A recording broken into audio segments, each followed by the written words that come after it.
नमस्कार। आज हम बीबीसी स्पॉटलाइट की एक बेहद अहम पड़ताल पर बात करेंगे, जिसमें ईरान के परमाणु कार्यक्रम और उस पर लगे आरोपों की चर्चा की गई है। बीबीसी की रिपोर्ट तथ्यों और टाइमलाइन को बहुत अच्छी तरह से सामने रखती है, लेकिन आज हम इस मुद्दे को एक अलग नजरिए से देखने की कोशिश करेंगे। हम उन सवालों को कुरेदेंगे जो अक्सर सत्ता के गलियारों में दब जाते हैं। बीबीसी ने दिखाया कि कैसे इजरायली प्रधानमंत्री नेतन्याहू दशकों से 1990 के दशक से ये चेतावनी दे रहे हैं कि ईरान परमाणु बम बनाने के बहुत करीब है। 1996 में, 2002 में, 2012 में, 2015 में और आज भी हर बार दुनिया को बताया जाता है कि बस कुछ महीने या कुछ हफ्तों की दूरी है। ये भेड़िया आया वाली कहानी की तरह नहीं लगता?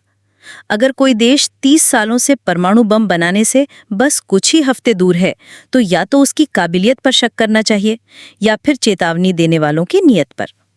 ये बार बार दी जाने वाली चेतावनी एक तरह का मनोवैज्ञानिक दबाव बनाने की रणनीति भी हो सकती है, जिसका मकसद ईरान को अंतर्राष्ट्रीय स्तर पर अलग थलग रखना और उस पर प्रतिबंधों को जायज ठहराना है। अब बात करते हैं उस दोहरे मापदंड की जिसका जिक्र बीबीसी की रिपोर्ट में भी है, लेकिन जिसकी गहराई को समझना बेहद जरूरी है। आरोप लगाने वाला देश है इजराइल। वही इजराइल जिसके पास खुद 90 से 300 परमाणु हथियार होने का अनुमान दुनिया की कई अंतर्राष्ट्रीय एजेंसियां लगाती हैं। ये एक ऐसा खुला रहस्य है जिस पर पश्चिमी देश और मीडिया अक्सर खामोशी की चादर डाल देते हैं। यहाँ विरोधाभास देखिए। ईरान ने 1968 में परमाणु अप्रसार संधि यानी एनपीटी पर हस्ताक्षर किए थे। इसका मतलब है कि वो सैद्धांतिक रूप से अंतर्राष्ट्रीय परमाणु ऊर्जा एजेंसी यानी IAEA की निगरानी के दायरे में है। IAEA उसकी साइट्स पर जाकर जांच कर सकती है, भले ही उसको लेकर विवाद और असहमति हो। वहीं दूसरी तरफ इजराइल ने आज तक एनपीटी पर हस्ताक्षर ही नहीं किए हैं। इसका मतलब है कि IAEA को ये अधिकार ही नहीं है कि वो इजराइल के परमाणु ठिकानों की जांच कर सके। इजराइल परमाणु अस्पष्टता की नीति अपनाता है, यानी ना तो वो मानता है कि उसके पास परमाणु हथियार हैं और ना ही इनकार करता है। तो एक देश जो किसी भी अंतर्राष्ट्रीय निगरानी से बाहर है, वो उस देश पर आरोप लगा रहा है जो निगरानी के अंदर है। अमेरिका और दूसरे पश्चिमी देश ईरान पर तो प्रतिबंध लगाते हैं, लेकिन इजराइल के परमाणु हथियारों पर कभी कोई सवाल क्यों नहीं उठाते? क्या ये स्ट्रेटेजिक कन्वीनियंस या रणनीतिक सुविधा नहीं है? बीबीसी की रिपोर्ट ने हमें 1981 की एक घटना की भी याद दिलाई, जब संयुक्त राष्ट्र सुरक्षा परिषद ने खुद इजराइल की निंदा की थी, क्योंकि उसने इराक के शांतिपूर्ण परमाणु रिएक्टर पर हमला कर दिया था। उस प्रस्ताव में साफ लिखा था कि इराक एनपीटी का सदस्य था और IAEA की निगरानी में सहयोग कर रहा था। इसके बावजूद उस पर हमला हुआ। और हमें 2003 के इराक युद्ध को भी नहीं भूलना चाहिए। तब भी अमेरिका और ब्रिटेन ने वेपन्स ऑफ मास डिस्ट्रक्शन यानी महाविनाश के हथियारों का हवाला देकर इराक पर हमला किया था।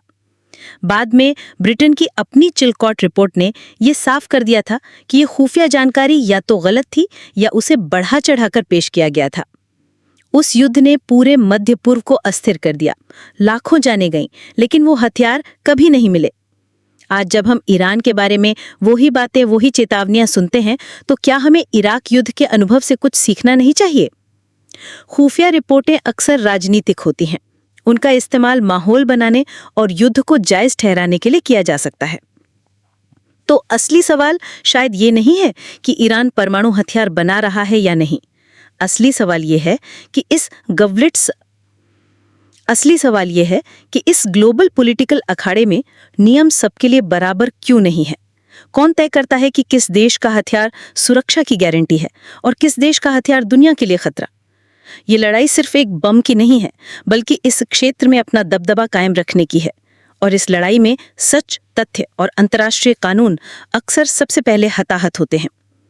बीबीसी स्पॉटलाइट ने हमें तथ्य दिए हैं, लेकिन उन तथ्यों के पीछे की राजनीति को समझना हमारी और आपकी जिम्मेदारी है। नमस्कार, मैं सर्वप्रिया Sangwan.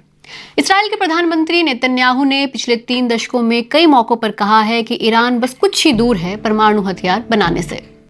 Time is running out. They hope we'll reach the eastern seaboard of the United States within 15 years.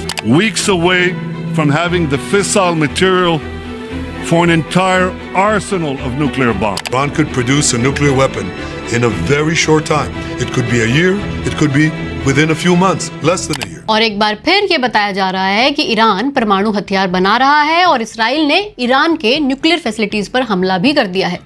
America के राष्ट्रपति ट्रंप ने तो ये भी कह दिया है कि बिना शर्त सरेंडर कर दो। लेकिन क्या इस बात के पुख्ता सबूत हैं कि ईरान परमाणु हथियार बना रहा है और अमेरिका इसराइल के परमाणु हथियारों पर क्यों चुप है? आखिर क्या है इसके पीछे की वजह?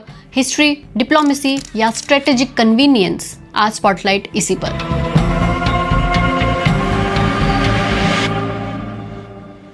ईरान ने 1968 में nuclear non proliferation treaty sign की थी।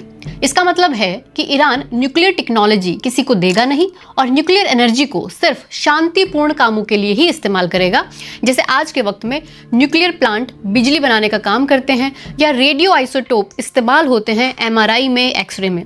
एक यूरेनियम आइसोटोप होता है जिसको एक लेवल से ज्यादा एनरिच किया जाए तो उससे परमाणु हथियार बनाया जा सकता है।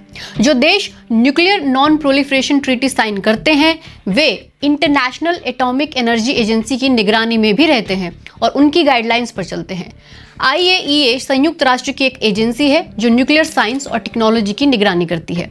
तो ईरान भी IAEA की निगरानी में आता है। साल 2003 में IAEA को सबूत मिले कि ईरान यूरेनियम को एनरिच कर रहा है, जिसके बारे में ईरान ने बताया नहीं है। फिर 2006 में दोबारा ईरान ने ऐसा करना शुरू कर दिया। साल 2015 में ईरान ने United states, United kingdom, France, Russia, China और जर्मनी के साथ एक समझौता साइन किया, joint comprehensive plan of action. लेकिन ट्रंप 2018 में इससे बाहर निकल गए। फिर ईरान ने भी डील तोड़ दी। 2019 में फिर IAEA ने रिपोर्ट किया कि ईरान ने कई जगहों पर न्यूक्लियर मटेरियल होने की बात को छिपाया है। तो ये चिंता समय समय पर सामने आती रही है, लेकिन अभी तक इस बात का कोई सबूत नहीं है कि ईरान ने परमाणु हथियार बना लिया है या बना रहा है। इसी साल फिर से IAEA ने रिपोर्ट किया कि ईरान यूरेनियम एनरिच कर रहा है। इसके बाद इसराइल ने ईरान की न्यूक्लियर फैसिलिटीज पर हमला बोल दिया। लेकिन ब्लूमबर्ग टीवी पर IAEA के डायरेक्टर जनरल रफाएल ग्रोसी ने कहा है कि हम सिर्फ निगरानी करते हैं, हम कोई राजनीतिक विश्लेषक नहीं हैं। हमारे पास इस बात को कहने के लिए पुख्ता सबूत होना चाहिए कि परमाणु हथियार बनाने के लिए कार्यक्रम चल रहा है। वो तो हमने नहीं देखा है, लेकिन इसका मतलब ये नहीं है कि चिंता के कारण नहीं है। मैंने जब भी ईरान में अपने समकक्ष लोगों से बात की है, वो बताते रहे हैं कि हमारे सुप्रीम लीडर का फतवा है कि परमाणु हथियार होना इस्लाम के मुताबिक नहीं है। लेकिन मैंने भी उन्हें बताया है कि कई बड़े अधिकारी कहते हैं कि ईरान के पास पजल के सभी टुकड़े हैं, तो अभी बहुत कुछ अस्पष्ट है, एम्बिग्विटी है। तो IAEA के डायरेक्टर जनरल कह रहे हैं कि एम्बिग्विटी है, उनके पास पुख्ता सबूत नहीं है। लेकिन किन देशों के पास परमाणु हथियार है? पूरी दुनिया में 9 ही देश हैं जिनके पास परमाणु हथियार है। इनमें से 8 ने तो बताया है कि उनके पास हैं, लेकिन सिर्फ एक देश है जिसने कभी पब्लिकली माना नहीं और ना ही इनकार किया है, और वो है इसराइल। पूरे मिडिल ईस्ट इलाके में इसराइल ही एक ऐसा देश है जिसको लेकर कई अंतर्राष्ट्रीय एजेंसियां मानती हैं कि उसके पास 90 से लेकर 300 तक परमाणु हथियार हो सकते हैं। इसराइल ने तो nuclear non proliferation treaty sign भी नहीं की है, तो उस पर IAEA निगरानी भी नहीं रख सकता। 2018 में इसराइल के पूर्व उप विदेश मंत्री डैनी आइलॉन से अल जजीरा के इंटरव्यू में पूछा गया कि इसराइल के पास कितने परमाणु हथियार हैं, तो उन्होंने कहा कि उन्हें नहीं पता। उन्होंने कभी बात ही नहीं की सरकार से इस बारे में। उन्होंने ये भी कहा कि अगर हैं भी तो क्या हुआ। इसराइल को धमकियां मिलती रही हैं ईरान और इराक से कि इसराइल को मिटा दिया जाएगा, लेकिन इसराइल किसी को धमकी नहीं देता है। उन्होंने ये भी कहा कि संयुक्त राष्ट्र सुरक्षा परिषद ने 16 प्रस्ताव पास किए हैं ईरान के खिलाफ। पर फैक्ट्स कुछ और कहते हैं। 1981 में संयुक्त राष्ट्र सुरक्षा परिषद ने भी इसराइल की निंदा की थी और उसके खिलाफ प्रस्ताव लाया था, क्योंकि इसराइल ने इराक के न्यूक्लियर फैसिलिटीज पर हमला किया था। प्रस्ताव में लिखा था कि इराक ने nuclear non proliferation treaty sign की है। IAEA ने इस बात की गवाही दी है कि इराक ने सभी सेफगार्ड्स को अब तक अप्लाई किया है, उसके बावजूद इसराइल ने हमला किया। बल्कि संयुक्त राष्ट्र सुरक्षा परिषद ने कहा इसराइल को कि आप अपनी न्यूक्लियर फैसिलिटीज को IAEA के अंतर्गत लाइए। लेकिन क्या ऐसा हुआ? नहीं। और ऐसा भी नहीं है कि इसराइल ने कभी धमकी नहीं दी है ईरान या इराक को। इसके अलावा इसराइल जो गजा में कर रहा है उसको संयुक्त राष्ट्र नरसंहार कह चुका है। वॉर क्राइम करने के लिए इंटरनेशनल क्रिमिनल कोर्ट इसराइली प्रधानमंत्री नेतन्याहू के खिलाफ गिरफ्तारी का वारंट जारी कर चुका है। एक बार तो 2023 में संयुक्त राष्ट्र के मंच से नेतन्याहू ने कहा था कि ईरान को परमाणु खतरे का सामना करना पड़ेगा, लेकिन बाद में उनके स्टाफ ने कहा कि वो मिलिट्री खतरे के बारे में कह रहे थे, परमाणु खतरे के बारे में नहीं। परमाणु हथियार रखने के पीछे देशों की दलील होती है सुरक्षा। इसराइल हमेशा कहता रहा है कि वो एकमात्र यहूदी देश है, जबकि मिडिल ईस्ट में 12 अरब देश हैं। लेकिन इस इलाके की जियोपॉलिटिक्स काफी बदल चुकी है। इसराइल को भी अरब देश और ईरान एक खतरे के तौर पर देखते हैं, जिसे अमेरिका की हिमायत हासिल है। लेकिन परमाणु हथियार सिर्फ इसराइल के पास है। खुद अमेरिका की खुफिया एजेंसी CIA 1974 में दावा कर चुकी है कि इसराइल ने परमाणु हथियार बना लिए हैं। साल याद रखिए 1974। लेकिन अब हम 2025 में हैं। आज भी ईरान के पास परमाणु हथियार होने के कोई सबूत नहीं है। अभी मार्च में ही अमेरिका की director of national intelligence Tulsi Gabbard ने US सीनेट इंटेलिजेंस कमेटी के सामने गवाही दी कि ईरान परमाणु हथियार नहीं बना रहा है।